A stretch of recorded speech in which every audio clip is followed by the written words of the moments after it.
Okay, this is the first online lecture. You are going to have an open note quiz, so I would suggest taking detailed notes for this. This is about the Jewish holy days, and we will begin with Holocaust Remembrance Day. Holocaust Remembrance Day is actually happening right now, or close to the date that you're watching this. In the United States and a lot of United Nations countries, Holocaust Remembrance Day is celebrated on January 27th. That date was chosen specifically because it's the date that Allied forces liberated the extermination camp at Auschwitz. And so to remember the day on which troops freed many Jewish people from possible death and uncovered the extent of the Holocaust is very important. But for Jewish people, there's a different day that it's remembered. And the days on which the state of Israel and many Jews worldwide remember the Holocaust is called Yom HaShoah, the day of the Shoah. The word Shoah means catastrophe, that the term Holocaust refers to burnt offerings in the Bible, and Jewish people prefer to refer to the events of World War II as the Shoah. And Yom HaShoah is celebrated in the spring, and the date for it is based on the date of the Warsaw Ghetto Uprising. The Germans had concentrated many of the Jews of Poland into the city of Warsaw, into the ghetto there, and at one point these civilians rose up against the Germans and were quite successful for a time, even though the German army was so powerful and they had so little supplies. And so for Jewish people, remembering a date on which they fought for themselves and stood up for themselves is their preference rather than a day in which they were rescued by Allied forces. So there's a symbolic version to, or symbolism to that. I can't give you an exact date because the Jewish calendar is a lunar calendar and doesn't have the same fixed dates that our calendar has, which I'm just going to throw out there. Do any of you know when Thanksgiving is or how Thanksgiving is calculated? Just kind of ponder that because I'll come back to that at the very end. So Yom HaShoah is celebrated or remembered in the spring, and it's actually close to when Jewish Independence Day or Israeli Independence Day is celebrated. So there's a little bit of symbolism there as well. Speaking of Yom, Yom means day. Yom Kippur is the Day of Atonement, and Yom Kippur is a day when Jewish people ask for forgiveness from their sins. In ancient Israel, they used to use a goat, which they would put their sins on the goat, and the goat would be taken out into the desert, the scapegoat, and it would carry away their sins. But Yom Kippur is celebrated in the fall, and it's celebrated right after, or 10 days after, Rosh Hashanah.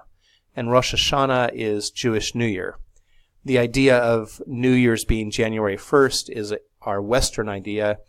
In Persian culture, the first day of spring is New Year, and Chinese and Vietnamese and other Asian cultures, New Year's is at the end of January, beginning of February. But the Jewish New Year is in the fall, and 10 days after Rosh Hashanah, New Year's, Yom Kippur is celebrated. And so you start off the year with a fresh start, asking for forgiveness from your sins. Hanukkah, speaking of January 1st, happens to be celebrated around the same time as Christmas, and Hanukkah is a later Jewish festival. It was only instituted within a couple hundred years before Jesus, and the Jewish holy day of Hanukkah remembers Jews who fought against the Greeks and fought for independence. And so Hanukkah is not really meant to be a gift-giving sort of celebration. It's more of a we stood up for ourselves, we stood up for our faith sort of celebration. And it is celebrated for 8 days by lighting a candelabra called a menorah. We will talk about this later on in the class. And it only became a day of giving gifts later on because Christian children or Gentile children were receiving lots of gifts in December. And so since there was a Jewish holy day in December, many Jewish families kind of jumped on that bandwagon and made it a little bit of a gift-giving feast day or holy day.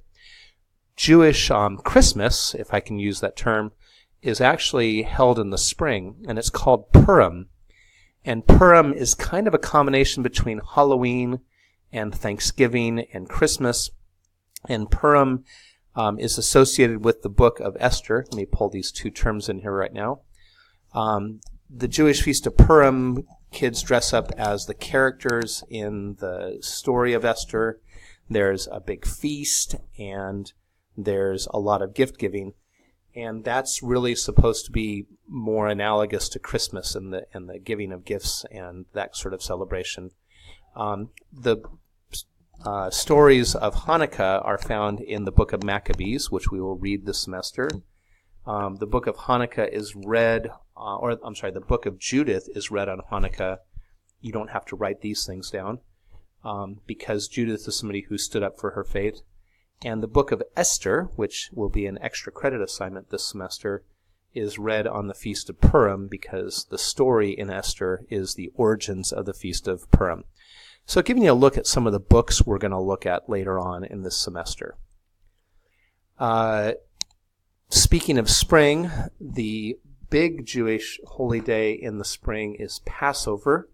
And Passover obviously celebrates the Jews escaping from slavery in Egypt. God sending the plagues down on the Egyptians, finally the death of the firstborn, the Passover meal with the lamb and the unleavened bread, and the Israelites escaping from slavery and heading to the Promised Land. Excuse me. Passover is followed 50 days later by Pentecost. Pentecost was originally a harvest festival. A lot of these Jewish holy days were. It was originally a harvest festival celebrating the barley harvest, but Pentecost recalls for Jews today God giving the law to them on Mount Sinai. So on Passover, the Jews escaped from slavery in Egypt, and on Pentecost, they come to Mount Sinai, they make the covenant with God. God gives them the Ten Commandments, the Decalogue, and all of the kosher laws, and all of the Sabbath laws, and all of the Holocaust regulations. And so Pentecost. Speaking of Passover, the Hebrew or Aramaic words for Passover, Pesach or Pascha. If any of you are taking Spanish, Pascua is the Spanish word for Easter. And Christians have taken over the symbolism of Passover or reinterpreted the symbols of Passover, the unleavened bread and the wine and the lamb, and applied them to the life and death and resurrection of Jesus. That the Last Supper that Jesus celebrated with his disciples might have been a Passover meal, might have been the day before Passover. He might have been killed on Passover. And so Christians have adopted the language, again, Spanish, Pascua, of Passover for Easter. And just as the Jewish holy days don't fit nicely on a calendar, Easter doesn't fit on a calendar in the same way because we actually calculate Easter using some lunar figuring. We take the first Sunday after the first full moon, after the spring equinox, and that's Easter. And there's some differences in the Jewish calendar and the calendar used by the Catholic Church. So Easter and Passover don't usually correspond exactly, but they're generally close to each other. And again, we've taken over a lot of that symbolism, reinterpreted a lot of that symbolism to apply to Jesus. So Passover and Easter are connected to each other. And in the Christian tradition, we've also taken the holy day of Pentecost, which, again, for Jews was 50 days after Passover. And Pentecost celebrated God giving the law to the people on Mount Sinai. And for Christians, Pentecost celebrates Jesus returning in spirit to his followers after he rose from the dead and then departed from them. And we're going to talk about Easter and we're going to talk about Pentecost more later in the spring, but I want you to know those two things. Finally, and this should be a very, very brief review, but you should write these down. Sabbath is the weekly Jewish holy day that remembers God's creation of the earth. It's celebrated Sabado on Saturday, and it's a day when you do no work. The Sabbath year was something that was practiced by the ancient Israelites as farmers. A smart way to run your farm is to give your land a rest. So every 7 years, instead of every seventh day, Sabbath, every 7 years you would let your field go fallow. You wouldn't harvest, you wouldn't plant, you wouldn't reap. You would just let it kind of grow wild, and that gave your field a chance to recharge. Related to that, every 7 Sabbath years, so 7 times 7 is 49. That's actually how Pentecost is calculated as well. It's 7 weeks, 7 times 7 is 49, plus one more day. Every 50 years was the Jubilee year, and the Jubilee year was a time when all debts were forgiven, all land was returned to people, all people who had been sold into slavery by usually their parents or sold themselves into slavery because they were poor, all debts were canceled and everybody had a chance to start at an equal point. Kind of like when you play Monopoly, at the end of the game, everybody takes their money and puts it back in the bank. Everybody takes their property and puts it back in the box.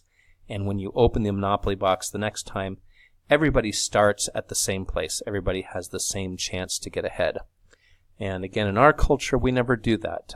People who have lots of money and lots of property get to keep it, and it makes it easier for the next generation to become even richer. And people who are poor and have very little property find themselves struggling year after year to get out of generational poverty. So we'll talk about those social justice ideas as you go through your 4-year curriculum here. So you've got a lot of vocab words to write down. Some of them have really firm dates. Some of them have really messy dates. So I'd like you to try this in your notebook. Write down and take a guess at these. You could look them up, but it's kind of fun to see what you know.